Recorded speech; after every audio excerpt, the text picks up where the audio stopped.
नमस्ते दोस्तों। चलो आज एक कहानी सुनते हैं जिसका नाम है मुन्निया और जादुई पंखों का रहस्य।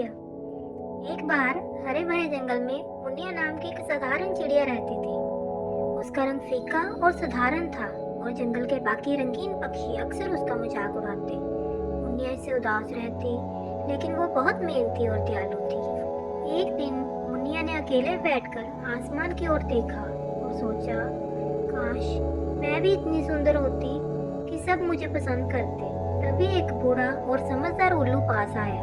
उसने कहा, सच्ची सुंदरता चमकदार पंखों में नहीं बल्कि अच्छे कर्मों में है।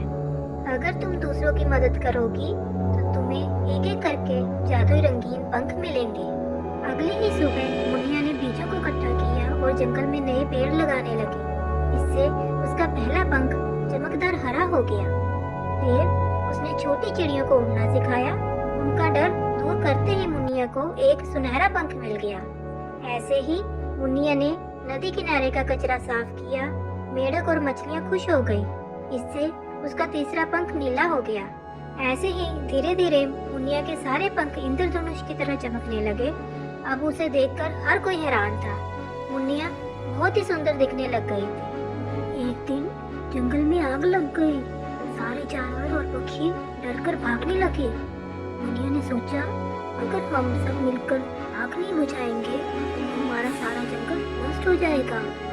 मुन्निया ने अपने चमकीले पंखों का उपयोग किया और जंगल के जानवरों को सुरक्षित रास्ता दिखाया। उसकी हिम्मत देखकर दूसरे पक्षी और जानवर भी आग बुझाने में लग गए। सभी की मेहनत से आग बुझ गई। जंगल फिर से हरा भरा हो गया। मुन्निया को सबने धन्यवाद दिया।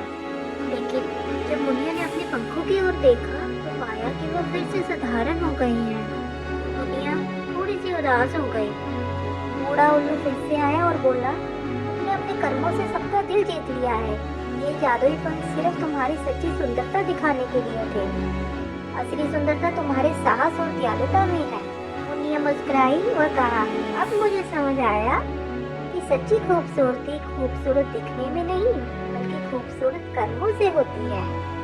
इस कहानी से हमें शिक्षा मिलती है, सच्ची सुंदरता बाहरी नहीं बल्कि हमारे अच्छे कर्मों और दूसरों की मदद में है। क्या आपको ये कहानी अच्छी लगी? कमेंट करके जरूर बताइए और ऐसे ही मनोरंजक और शिक्षावर्धक कहानियों के लिए चैनल को सब्सक्राइब जरूर करें। धन्यवाद दोस्तों।